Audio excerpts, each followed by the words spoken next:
Welcome to Martha Runs the World, a podcast with a new take on running, fitness, and all things health-oriented. I'm Martha Hughes, your host, and each week I present a new topic that is of interest to all runners. Hi, and welcome to episode 332 of Martha Runs the World. Thank you so much for joining me. I appreciate it each and every week. This week I'm going to talk about a special race, one that is not like any other in the entire planet. It's the Sri Chinmoy Self-Transcendence 3,100-mile race, or 3,100 race. Sometimes when you're running on the road, you can be running and running and running, and your mind can start thinking of things elsewhere, and you find yourself going into a near meditative state, a moving, running meditative state. And you are running, but you're not there mentally. You're somewhere else. You're thinking of other things. Now, of course, this doesn't apply to trail running because there's too much thought and movements involved going into the running itself. It really is an entirely different sport. But the meditative state of running is part of this race. There are some very long races in the world. There's the Cocodona 250 that covers many miles in Arizona. There's the Vol State 500K race, which is about 310 miles, that takes place over several days over the length of Tennessee. And there are many more, but there is nothing like the Sri Chinmoy race. In 1996, Sri Chinmoy created a running race that would be different from all other races. It combines the meditative state that you can get in running and an extremely long run into a very special event. Now, who is Sri Chinmoy? Now this is taken directly from the website. Sri Chinmoy is a spiritual teacher who dedicated his life in service to aspiring humanity. With all of his soulful offerings, his prayers and meditations, his literary, musical, and artistic works, Sri Chinmoy is trying to inspire mankind. And really, that's a huge part of this race, is inspiration, meditation, reflection, but it's also one really, really tough race. It's the longest foot race in the world. And there's a very limited number of runners who do it. And there's also a very limited number of runners who finish it. It's so long. It started in 1997, or I guess 1996, I suppose. And the number of runners who finish it is a very small amount. Now, in 2012, less than 40 runners had completed the race since its inception in 96. But I'm sure there's more now, obviously, but I couldn't find the total numbers. Runners have to finish approximately 2 marathons a day from 6 a.m. to midnight for 52 continuous days in order to complete the distance in the allotted time. It takes place in a neighborhood in New York around a city block. So they can't run throughout the night. They have to stop at midnight every day. So from 6 a.m. to midnight, they go to sleep, and they come back out, and they run all day from 6 a.m. to midnight all day, and then they go back to wherever they're sleeping and come back. Now, running over this block, it translates into over 100 laps a day around a half-mile city block in Queens. And now it takes place, it says in the heat of summer. Well, it starts in late August. So in New York in late August, it might be cooler. So it takes place in fall. So the weather's cooler. So it takes place in mostly September, October, November. So it's a little cooler weather than the heat of summer. In the first year of the race, it was 2,700 miles, but that extended to 3,100 the following year. It lasts over many days, weeks, and in fact takes place in one city block in Queens, New York. It's specifically in Jamaica Queens, and the runners circled this block for a total of 5,649 laps. So you count that. The Sri Chinmoy Marathon team has been sponsoring multi-day races in the New York area for 30 years. In 1985, they held their first 1,000-mile race in Flushing Meadows, and it was the first of its kind in the Western Hemisphere. 3 runners actually completed the distance in the allotted time frame. And then in 1987, the team increased their vision of running the world. He felt that a longer race of 1,300 miles Sri Chinmoy felt that a longer race of 1,300 miles would inspire a challenge for the ultra marathon runners. So then the Ultra Trio was born, a set of 3 ultra races of 700, 1,000, and 1,300 miles came up, as if 100 miles isn't hard enough. So they decided to have this trio of races. And the marathon team held national and world championship events in 88 and 89 in Flushing Meadows Park. Now, in 88, the 1,000-mile event was an international association of runners, ultra runners world championship. Yannis Kouros of Greece ran 1,000 miles in 10 days, 10 hours, breaking the previous record by 1.5 days. Subraba Beckyard of Washington, D.C. won the women's race, 700-mile race, in American record time. We will hear about Subraba later on. Sanda Barkwick of New Zealand set a new world standard for women in 1,000 miles in 14 days and 20 hours. Now, in 1996, the 2,700-mile came up. And then in 97, the 3,100-mile race. Edward Kelly of California conquered the heat and humidity of the New York summer with the inaugural win of the 3,100-mile race in 47 days, 15 hours, averaging 65.1 miles per day. Now imagine doing 65.1 miles per day for 47 days. Subraba Beckyard became the first female ever to finish 3,100 miles in 51 days, 2 hours. Again, think of running a huge amount of miles for over 51 days. It just goes on. The amount of miles run every day by these runners is just incredible how much they put into this race. The dedication of doing it over and over and over again for multiple days. And we're not talking like 4 or 5 days. We're talking 50 days. We're talking so many days. And the race continues to notch finishers as the years go on. In 2006 was a record year again, as 15 starters were led by the stupendous performance by Madhurpran Wolfgang Schwerk.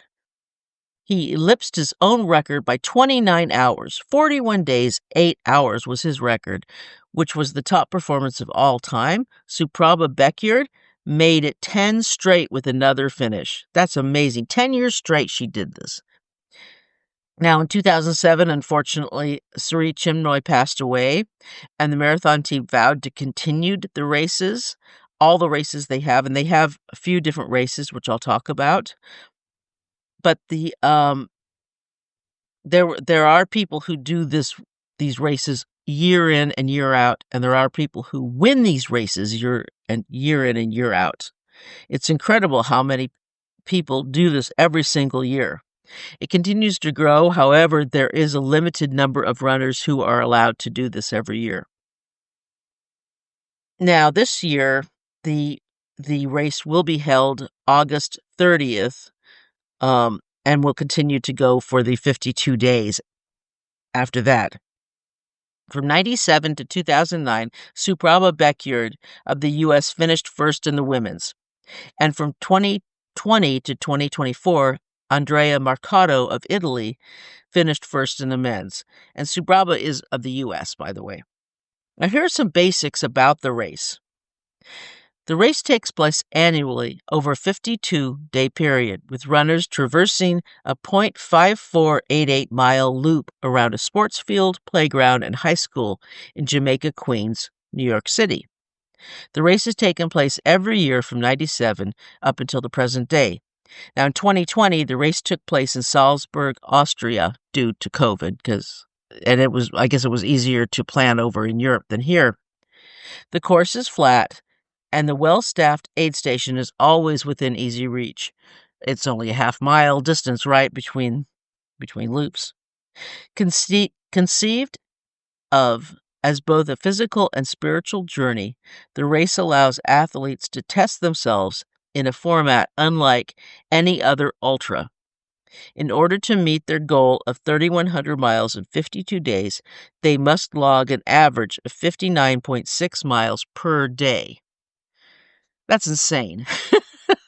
Just to me, thinking of doing that day in and day out for 52 days, to do at least probably about 60 miles per day for 52 days.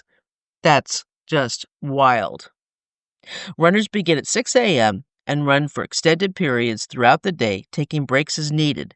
If they want to, they can continue as late as 12 midnight, when the course closes for the night. The base camp is well lit, and during evening hours, a team member travels the loop on a bicycle, helping to ensure runners' safety. Abundant vegetarian meals and snacks are prepared throughout the day and served at the counting station. Each runner is provided with space in a camper for rest breaks. The marathon team's legendary attention to detail means that each runner has the amenities he or she needs, including a clean, safe environment and plenty of liquids to stay hydrated. Our experienced team, now this comes from the website, and I will put the link to the website. Our experienced team are veterans of many races and happy to offer advice and encouragement. It just seems like a really, really wonderful support team if you want to push yourself farther than you ever have before. This is just a different type of race. It's for very few people. It's not for everyone, obviously, and it's probably for a very, very small number of people who think they can really, really push themselves that far. Entering the race is not easy, obviously. The Sri Chinmoy Marathon team holds events as short as 2 miles, which anyone can enter. However, for this particular event, enrollment is limited. Out of numerous applicants each year, only 10 to 15 stellar men and women are chosen based on their prior achievements in the ultra-running community, ability to complete the distance, and other factors. So it's a very small number of people. They want people who they think can finish. They don't want people who are all going to drop out.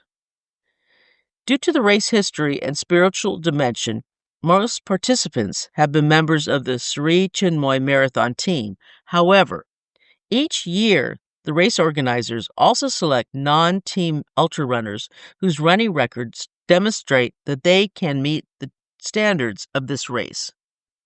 No particular beliefs are required to apply for the race, but applicants should feel comfortable blending into a spiritual environment where many of their fellow runners and crew will be spiritual seekers. And this is important because it's not, like I said, it's not a spiritual race, but there is that part where they want you to feel like you're in that meditative state, and there is that mystique behind it. I will put a link to a couple films that you can watch that will show you more about the race, and there is a group of the marathon team that comes every morning and sings a blessing to the runners. Every morning they come out, 6 a.m., sing a blessing, and it's really kind of cool. I mean, this is not my belief, but I do believe in spirituality, and I think it's kind of neat that they come out and give a blessing. Why not? Hey, anything to help. While a race is by definition a form of competition, the self-transcendence aspect means that runners should feel that they are competing with themselves to run the best race they can, while relating to fellow runners in a spirit of camaraderie and good decorum. I love that. That is neat. That to me is what running should be all about. To me, I'm not competing with anyone else but myself, and good decorum and camaraderie is part of running to me. I have seen bad decorum and not very good camaraderie, and it kinda sometimes gets lost in translation, especially towards those of us in the back of the pack.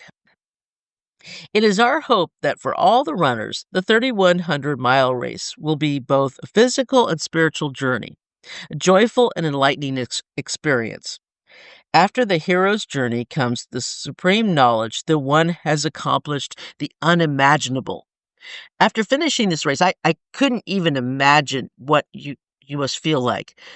The gloriousness of being able to accomplish 3,100 miles must be just the most joyful, incredible feeling in the world. I would not know anything about that.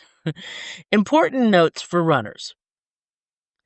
Travel insurance is mandatory for all runners, and they need you to send a copy of your insurance prior to your arrival. If you require a ride to and from the race, your housing must not be more than a half mile from the race.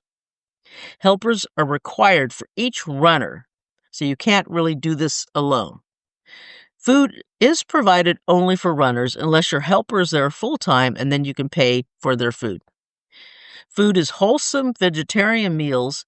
However, if you have special dietary needs, you will have to provide for yourself. Now the team offers a few other races in the New York area, outside of New York, in the New York area, and outside of the area. There are a couple timed events in Congers, New York in June, as well as a couple in Seattle in May. And there's a 3, 6, and 10-day races in Queens in April. So there's a lot to choose from. You can do just a what is it? Some of the timed events and just do a short race with them. It would be fun. And then you could find out what it's like and if it's something you want to get more involved in. I think that's a way to test the waters. As I mentioned, the same runners run the race every year. It takes a different kind of runner, different than me, obviously, and different than probably most of you, but this is just really fascinating to hear about. It takes many, many days. You have to be the type of person to run a lot of miles every single day. Who could run or walk so long for that many days? You're asking yourself. And then the next question I'm asking is who could take that many days off work? You would either have to be independently wealthy, retired, or just have that kind of fluency in your work that you could take 3 months off. And if you could get that time off, either you live in New York or live in Queens, or if you're traveling there, how could you afford to stay in a hotel that long or rent an Airbnb for over 40 days? And remember, you can't do it by yourself. You have to have someone helping you. So both of you have to have that kind of ability to take that much time off work and out of your life. It's even if you can run that far every day, you still have to take that much time out of your life. It's really, really hard to think about. Say, how can I take that much time out of my life to run all these miles around and around and around and around this city block? So it's really different. It's a different type of race. I certainly admire those who do it. They are pretty amazing and special people. They probably are a lot more grounded than I am. So so I highly respect them and admire them. Run and become and run. Run to succeed in the outer world. Become to proceed in the inner world. And Sri Chinmoy said that. I think those are really, really wise words and something to remember maybe in your next run. Now, my training for my 50-mile race is coming along. I have to work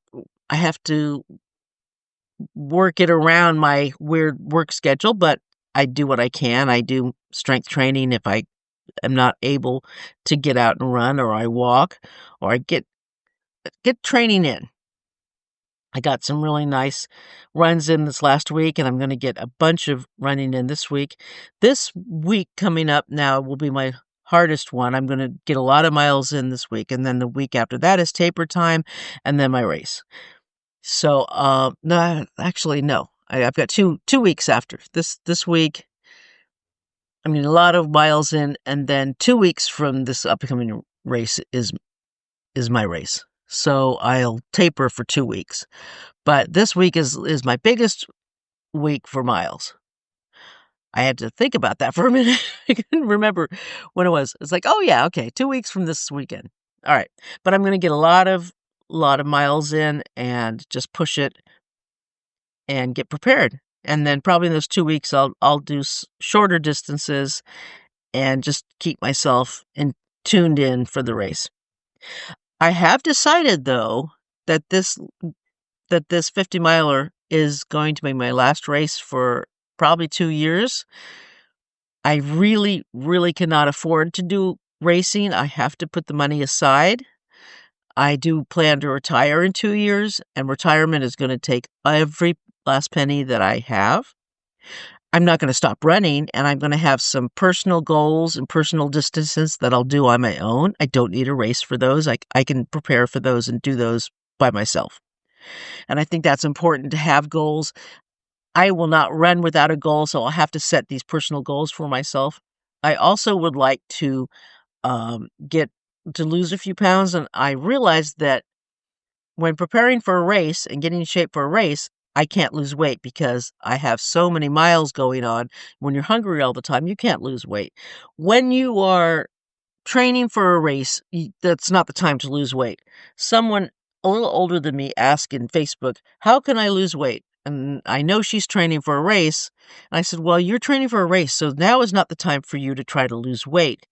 Now is the time for you to maintain the weight that you have. And after your race, then you can start to lose weight. But don't try to lose weight now.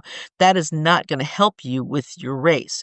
You have to get enough calories to be strong for your race. If you try to cut your calories down before a race, you will not have enough energy to do a good job.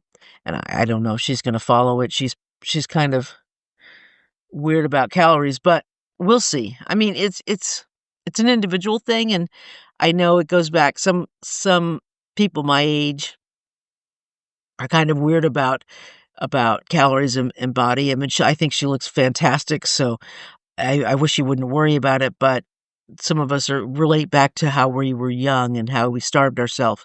And I know a lot of runners now fast, which is the same thing as starving. We starved ourselves, they fast. Unfortunately, a lot of runners still have a negative body image. I wish they wouldn't, because they look great, and it doesn't do you any good to starve yourself. So fasting, no, I'm against fasting for runners. I don't like that. It sets you up for bad eating practices for your life, and it doesn't do you any good in your running. I'm sorry. I don't believe in fasting. But anyway, that's a whole nother show. And I wanted to talk a little bit about my running and what's going on. And yeah, this race, the Sri Chinmoy 3100 Transcendental race, I will have a couple links to some videos that you can watch to see what it's really all about. I'll also have a link for the website of the race itself, and so you can check it out and see if it's actually something you want to do one day. You may, when you're retired and have more time. Really, I don't know who has like 60 days they can take off to actually go and spend in New York for a whole race, but some people do, apparently. I don't know. I don't. But anyway, if you do and you're interested, check it out. And if you just want to find out more about it, these videos are pretty cool. And that is today's show, and thank you so much for joining me. I truly appreciate it. And everything is on the website, martharunstheworld.com. And if you want to email me, it's martharunstheworld@gmail.com. And until next week, let's tie up our shoelaces and go for a run.